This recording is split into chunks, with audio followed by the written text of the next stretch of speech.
역대상 11장 10절에서 25절 말씀까지.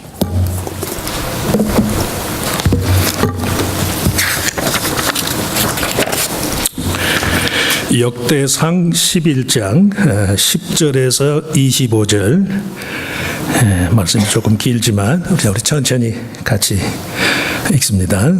다윗에게 있는 용사의 우두머리는 이러하니라. 이 사람들이 온 이스라엘과 더불어 다윗을 힘껏 도와 나라를 얻게 하고 그를 세워 왕으로 삼았으니 이는 여호와께서 이스라엘에 대하여 이르신 말씀대로 함이었더라.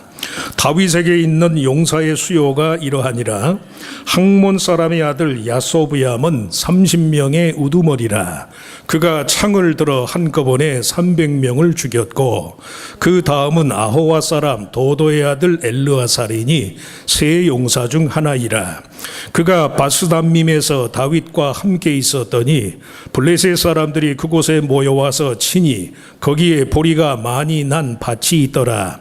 백성들이 블레셋 사람들 앞에서 도망하되 그가 그 밭 가운데에 서서 그 밭을 보호하여 블레셋 사람들을 죽였으니 여호와께서 큰 구원으로 구원하심이었더라. 30 우두머리 중 세 사람이 바위로 내려가서 아둘람 굴 다윗에게 이를 때에 블레셋 군대가 르바임 골짜기에 진쳤더라.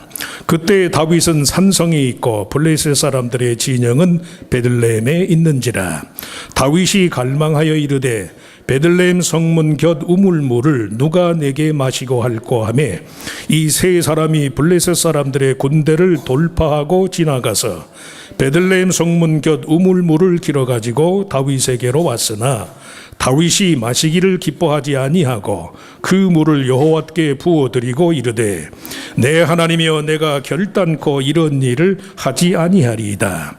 생명을 돌아보지 아니하고 갔던 이 사람들의 피를 어찌 마시리이까 하고 그들이 자기 생명도 돌보지 아니하고 이것을 가져왔으므로 그것을 마시기를 원하지 아니하니라. 세 용사가 이런 일을 행하였더라. 요압의 아우 아비새는 그 3명 중 우두머리라.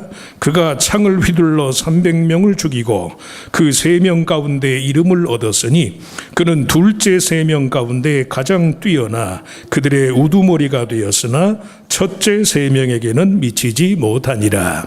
갑스엘 용사의 손자 여호야다의 아들 브나야는 용감한 사람이라. 그가 모압 아리엘의 아들 둘을 죽였고 또 눈 올 때에 함정에 내려가서 사자 한 마리를 죽였으며 또 키가 큰 애굽 사람을 죽였는데 그 사람의 키가 5규빗이요 그 손에 든 창이 배틀채 같으나 그가 막대기를 가지고 내려가서 그 애굽 사람의 손에서 창을 빼앗아 그 창으로 죽였더라. 여호야다의 아들 브나야가 이런 일을 행하였으므로 세 용사 중에 이름을 얻고 30명 중에서는 뛰어나나 첫째 세 사람에게는 미치지 못하니라.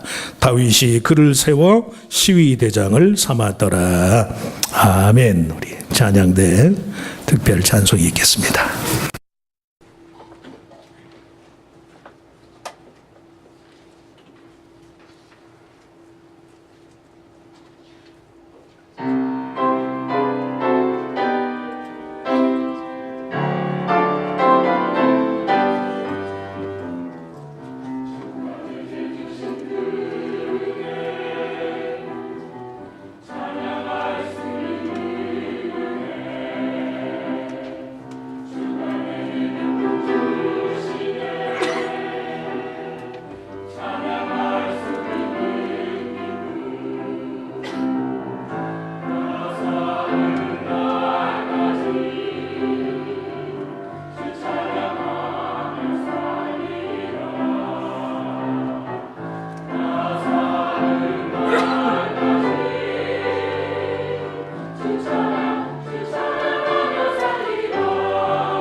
있습니다.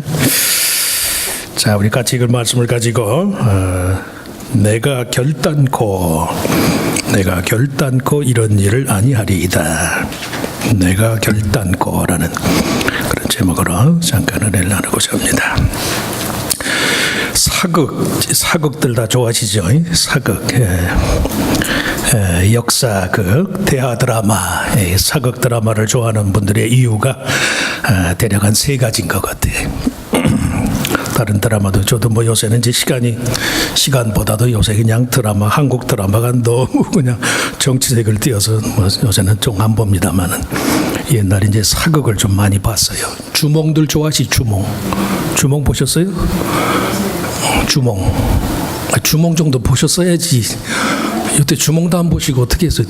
지금이라도 좀 보세요. 그러면 좀 보셔야지. 주몽을 좀 보셨어야 이게 얘기가 되지. 등장인물과의 동일시 효과 때문에 뭐 다른 드라마도 그렇지만 특별히 사극 과거 사실이 현재 진행형이라는 사실 때문에 그리고 매사에 옳은 가치를 발견할 수 있기 때문에 특별히 사극 드라마가 주는 효과가 그런 것 같아요. 아무리 태고적인 인물, 주몽 같은 사람도 일단 역사적인 관심의 대상이 되면 나와 별로 다를 바가 없어요. 주몽 볼 때 저 사람 주몽 죽는다고 안 죽어 절대 안 죽어 걱정하지 마 안 죽어 저렇게 의롭고 바르게 사는데 왜 죽어? 안 죽었어요. 지금도 살아있어. 쌍둥이를 3이나 낳았어. 아무리 태고적인 사람도 역사적인 관심의 대상이 되면 우리와 다를 바가 없다.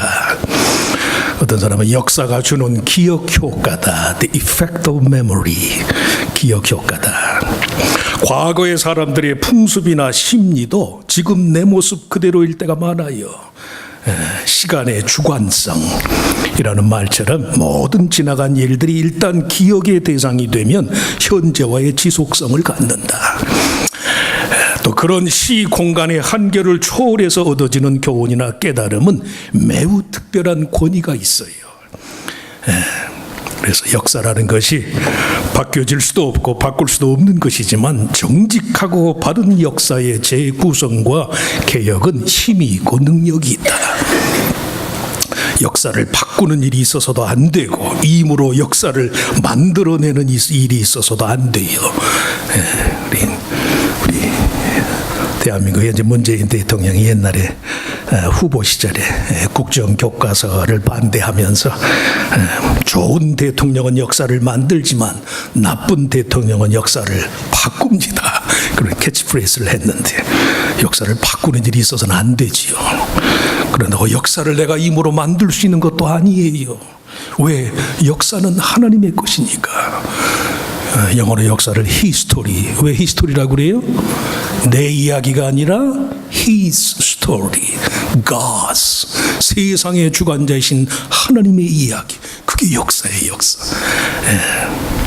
초월자의 이야기가 펼쳐지는 역사의 진행 과정 속에서 교훈을 되새기고 그 교훈에 대해서 책임 있는 한 구성 요소로서의 삶을 살아갈 뿐이 아무도 역사를 만들 수 없어요. 역사를 바꿔서도 안 되는 것이고. 미국 역사학자들의 연례 모임에 참여하는 사람 미국만이 아니 세계적으로 다 역사학자들의 모임에는 주로 검정색 계열의 상복 차림을 해요. 컬러풀한 걸 입지 않아요. 역사의 진행 과정을 통한 교훈 자체의 불가항력성 때문에 역사가 주는 교훈은 이건 어쩔 수 없는 것이다. 받아들여야 한다.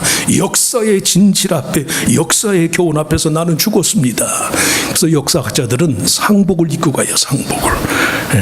역사에 대한 왜곡 대신에 역사적 교훈의 재구성을 통한 현재적인 삶의 새로운 실천을 도모해야 한다. 구약 성경의 경우 이스라엘 민족의 역사에 관한 기록이 2종류예요.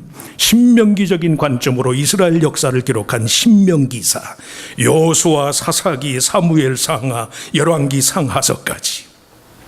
그 신명기사가 있고 실패한 이스라엘의 역사의 재구성을 통해서 다시는 동일한 실수, 하나님의 선민이 이방 땅의 포로로 끌려가는 바벨론 포로와 같은 이런 실수를 반복하지 않으려는 취지의 역대기사, 역대상하서가 있어요. 역대기 상하의 주된 관심은 하나님이 다윗 왕조와 맺은 언약은 영원히 허물어지지 않는다. 하나님이 알아주건 누가 알건 알아주지 않건 그걸 믿는 거예요. 하나님의 약속은 변함이 없다. 우리가 변덕스럽고 우리가 변하고 우리가 불의해서 그렇지 하나님이 그 약속을 깨뜨리는 법은 없는 것이다. 이게 역대기 사가의 중심이에요. 다윗 왕조와 다윗과 맺은 언약은 결코 하나님이 패하지 않는다. 인간은 불의해도 하나님은 성실하시다. 이런 역사관을 가지면 좋잖아요. 여호와 하나님께서 다윗 왕조와 맺은 그 언약의 불변성을 강조하는 취지하에 새롭게 구성된 역대기사의 첫 번째 관심은 이스라엘은 하나다. The unity of Israel. 이스라엘은 하나다. 오늘 본문 10절을 포함해서 역대가의 역대기에 수없이 반복 사용된 온 이스라엘. 오늘 10절 말씀이 그래요.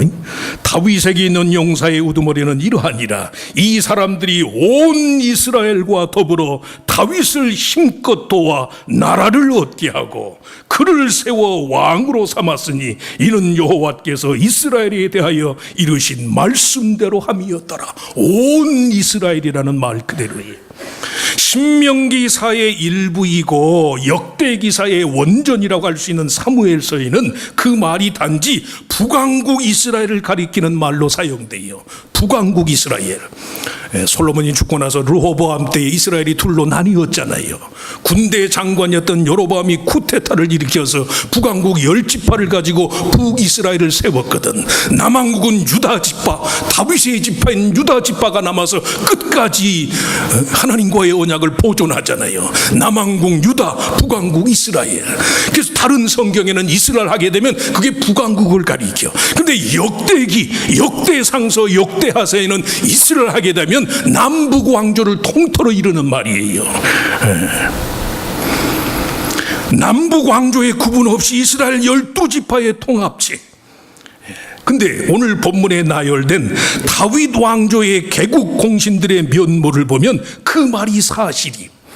베냐민 지파 출신인 이스라엘 나라의 초대 왕인 사울이 죽고 나서 유다 지파 출신인 다윗 왕을 도와서 이스라엘 제2왕조를 세우고자 했던 용사들이 이스라엘 전 영토에서 출생한 사람들이에요. 특히 오늘 우리가 읽은 이 본문에 다윗의 3대 장군 중 하나였던 아호와 사람 도도의 아들 엘리야사 12절 말씀에 나와요. 그 다음은 아호와 사람 도도의 아들 엘르아살이니 세 용사 중 하나이라. 이 엘르아살이 누구냐면 베냐민 지파로서 사울의 증손자야. 증손자. 다윗에 대한 사울의 인간적인 시기와 질투가 계기가 돼서 베냐민 지파인 사울 가문과 유다 지파인 다윗 가문의 전쟁이 10년 넘게 계속이 돼요. 그러다가 사울 왕의 죽음과 함께 사울 왕조가 끝나거든. 사울의 가문에 속한 자가 다윗의 3대 장군 중 한 사람이라는 이 사실이 주는 교훈이 놀랍단 말씀이에요. 전쟁 역사, 전쟁사를 연구하는 사람들은 이 세상에서 벌어지는 전쟁 중에서 가장 그 전쟁의 상처가 오래 남는 전쟁이 시민전쟁이래. 시민전쟁, 동족 간의 상쟁. 미국도 이 남북 시민전쟁 아직도 그 잔재가 남잖아요. 툭하면 그냥 텍사스가 독립하겠다고 그러니까. 지파 공동체 내에서 10년 넘게 지속된 싸움에도 불구하고 새로 태어난 다윗 왕조의 꿈은 최소한 역대기 상하서에서만큼은 다윗 왕조의 꿈은 이스라엘은 언제든지 하나다. 언제든지 온 이스라엘이어야 한다. 어떤 사람은 이스라엘 민족의 유다 지파의 국가주의적인 내셔널리즘의 표현입니다. 국가주의가 아니에요.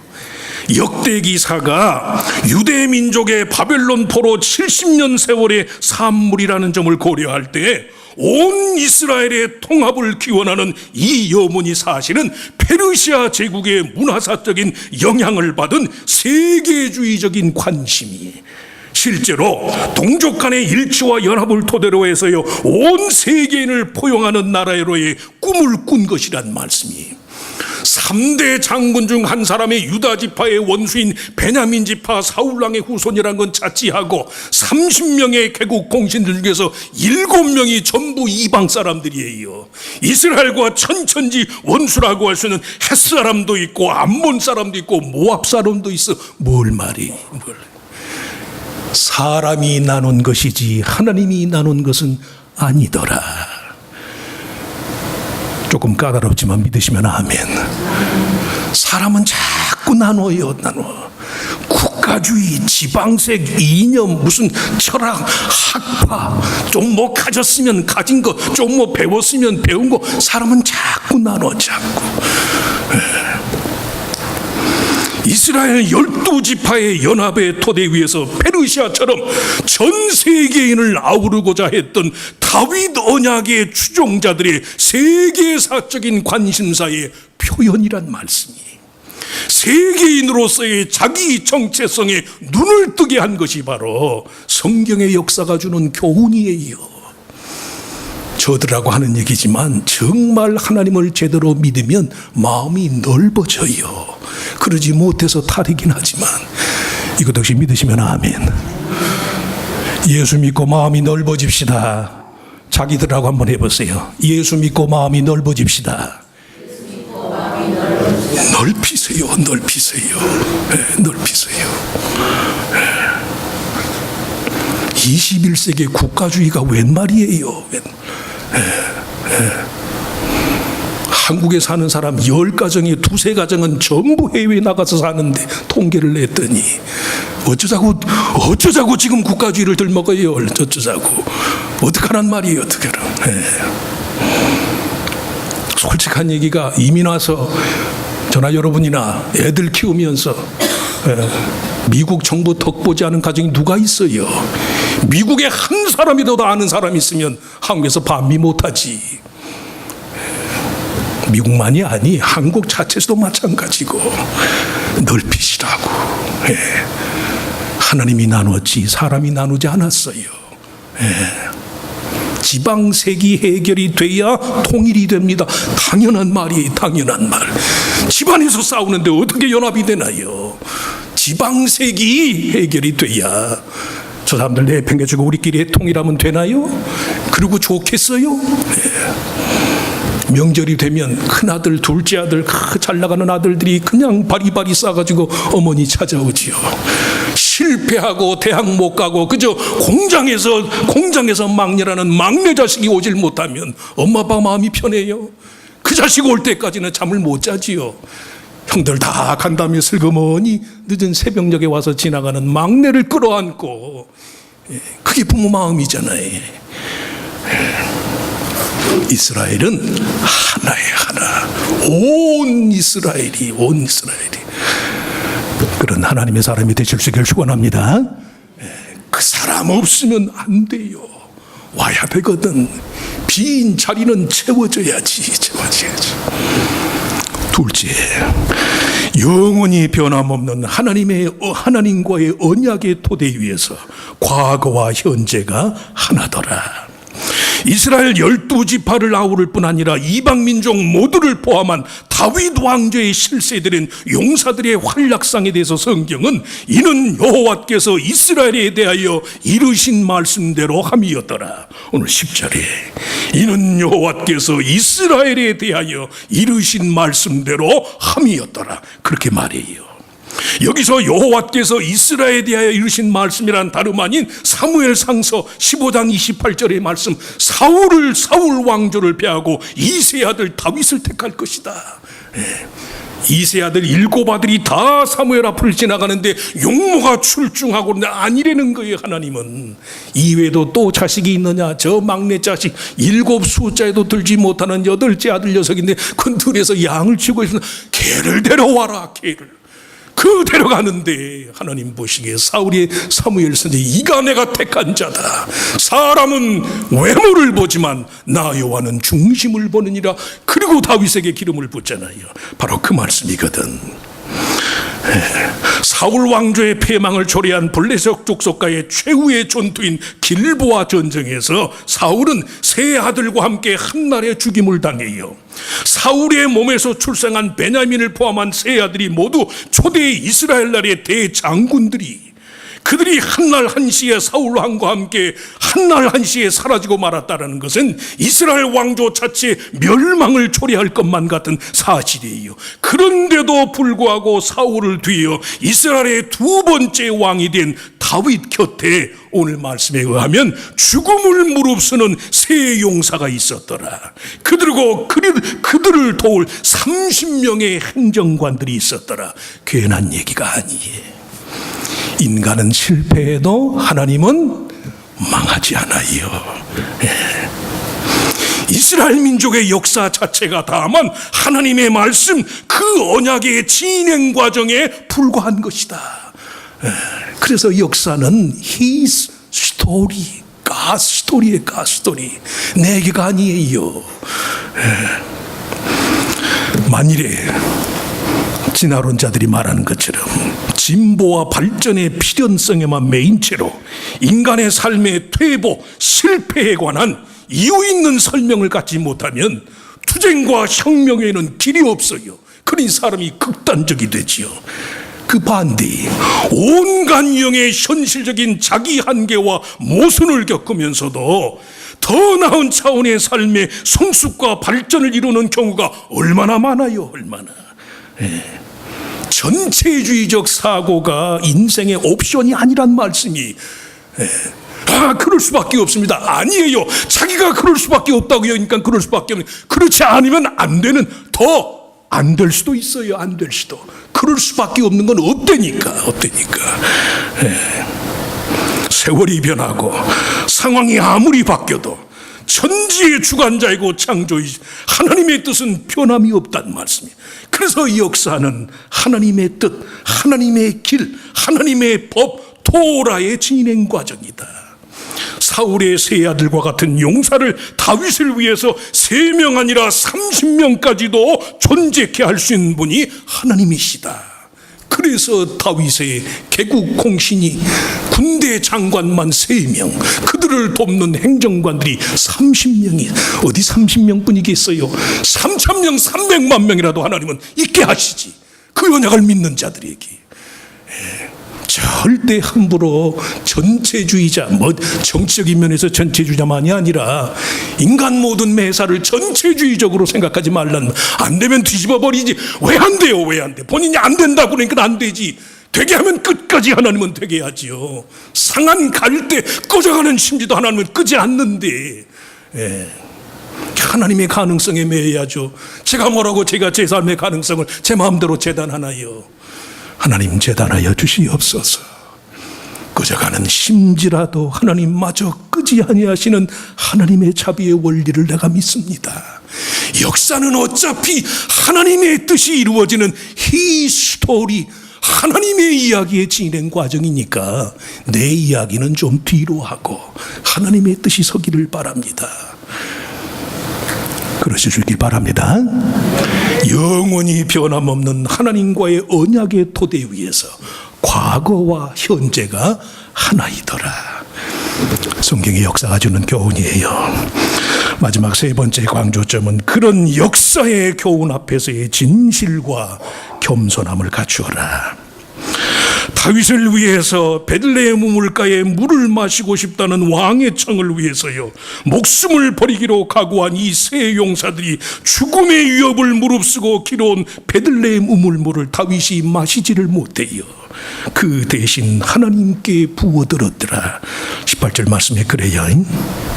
그 물이 자신의 용사들의 목숨값이라는 이유 때문이기도 하지만 그처럼 귀한 사람의 생명의 가치를 인간이 아무도 독점할 수 없다. 다윗의 인간적 겸손과 진실 때문에. 그래서 그 물을 다윗이 차마 마시지를 못하고 하나님께 돌려드려요. 하나님께. 구약의 제사 종교의 영성을 기복적인 것으로만 이해하는 사람들에게는 제사 행위만큼 무의미하고 무가치한 일이 없어. 그러니까 믿는 사람들 중에도 예배를 소홀히 하지요. 아니, 사울 왕조가 패망한 이유도 제사 예식에 대한 소홀함 때문이었거든. 하지만 참 이스라엘, 다윗과 같은 참 이스라엘 사람들의 경우 피의 제사의 주체가 하나님이심을 안다는 것은 모든 생명의 보호자와 보응자가 하나님이심을 고백하는 거예요. 그래서 다윗이 용사들이 목숨을 무릅쓰고 가져온 우물을 그것만큼은 다윗이 마시질 못하는 게 이 목숨의 주인이 누구기 때문에 하나님이시기 때문에 하나님. 그래서 구약의 제사 종교의 핵심이요, 가장 인류 보편적인 차원의 생명경의 사상이 있어요. 사실은 이 제사를 드려서 내 기도가 응답받지, 그건 부수적인 거라니까. 근본은 뭐예요? 생명의 주인은 하나님이십니다. 하나님만이 인간의 생명의 보호자가 되시고 보응자가 되십니다. 옛날 사람들이 사람의 목숨 갖고 장난치지 말아라 그래요. 사람의 목숨 갖고 장난치지 말아라. 맞는 말씀이. 사람이 살면서 절대 해서는 안 되는 일이, 신체적인 목숨을 해야 하는 것은 물론이지만 남의 눈에 피눈물 나는 일이 없도록 해야 돼요. 쉬운 말로 이 물이 용사들의 피거든. 피. 물을 보고 용사의 피를 떠올린 다윗의 심정이 뭐겠어요? 생명의 주인이 하나님이란 말씀이. 하나님. 새 용사들이 길어온 베들레헴 우물물을 하나님께 부어드린 후에도 다윗은 여전히 이방 민족들과의 숱한 싸움과 전쟁을 치러야 했어요. 인생의 한계지요. 다윗의 그 싸움이 인생 자체의 싸움의 처지와 너무도 닮았어요. 제사 드릴 때는 언제고 또 뭐 욕심 부릴 때는 언제고, 그게 인간의 한계인 걸. 역사의 주관자인 하나님이 애초에 이스라엘과 이방 민족의 싸움의 필연성을 제시한 건 아니에요. 인간의 죄성이 그만 싸움을 초래했단 말이에요. 그런 와중에라도 생명의 보응은 오직 하나님께 속한 것임을 기억해라. 그리고 온 세상 모든 사람들을 향하여 이스라엘, 동족인 이스라엘을 대하는 마음가짐을 잊지 말아라. 내가 결단코 이런 일을 하지 아니하리이다. 절대 남의 마음 아프게 하는 일을 내가 안 하겠습니다. 절대 남의 눈에 피눈물 나게 하는 일을 내가 안 하겠습니다. 내가 당하고 말지 절대 남에게 당하게 하지 않겠습니다. 내가 차라리 욕을 먹고 내가 차라리 용서하고 말지 남을 미워하지 않겠습니다. 이 고백이 우리의 고백이 돼야 돼요. 그러셔주길 바랍니다. 그게 유다의 꿈이에요. 그게 다윗의 꿈이에요. 그게 이스라엘의 꿈이에요. 그 유다의 꿈을 성취하기 위해서 인류의 구세해 주신 그리스도가 이스라엘 12지파 가운데 유다 지파의 후손으로 오셨어요. 그걸 완성하기 위해서. 그래서 하나님 뜻대로 살면 차라리 내가 좀 아프고 말지, 이 마음으로 타인의 아픔을 보듬는 자를 화평케 하는 자는 복이 있나니 천국이 저희 것입니다. 다윗 언약의 추종자가 돼서 하나님이 우리의 마음을 넓혀주시고 과거와 현재가 다 주의 약속 안에서 하나가 되고, 그리고 언제든 하나님만을 높여드리는 지극히 진실하고 겸손한 자가 돼서 심령이 편하니까, 그 마음이 편하니까 천국이 자기 안에서 이루어져서 매일매일 하나님을 뵙는 즐거움과 기쁨의 주인공들이 다 되시기를 주의 이름으로 축원합니다. 하나님, 인생을 어떻게 살아야 할는지 알지 못할 때가 많습니다. 알면서도 또 행하지를 못해서 안타까움이 더할 때도 많습니다. 여러 가지 일들로 우리를 교훈하시는 하나님 앞에서 개인이든 교회든 국가이든 아니 온 세계가 다 역사의 주인은 하나님이십니다. 이 땅에서 이루어지는 모든 역사는 다만 세상의 주인 되신 하나님의 뜻이 이루어지는 과정인 줄로 믿습니다. 더러는 사람이 주인 돼서 마음대로 우기고 마음대로 하는 것 같아도 결국은 하나님의 뜻을 따라 사는 순천자는 흥할 것이고 하나님의 뜻을 거역하는 역천자는 망하게 될 줄로 믿습니다. 우리는 다만 하나님이 주인공 되신 역사의 아주 작은 일부를 감당하는 지극히 작은 자에 불과합니다. 이런 마음으로 나 자신에 대해서도 그렇고 우리 주변의 일들에 대해서도 그렇고 우리의 생각, 우리의 편견대로 저울질하는 자 되지 말게 하시고 상황이 어렵고 불편하고 불리해도 역사의 주인 되신 하나님의 뜻을 따라 주님을 예배하고 주님께 순종하고 하나님 앞에 진실한 것이 참된 승리와 행복을 보장받는 길인 줄 믿습니다. 이 마음으로 살아서 항상 전능하신 하나님이 너가 내 편이라 내가 너의 하나님이라 너와 맺은 언약은 결코 변함이 없을 것이라 이 확실한 약속의 주인공으로서의 삶을 살아가는 우리들 모두가 다 되게 하여 주시옵소서. 믿사옵고 예수님의 이름으로 간절히 기도하옵나이다. 아멘. 잘 세련하셔서 우리 아까 부르셨던 짐이 무거우냐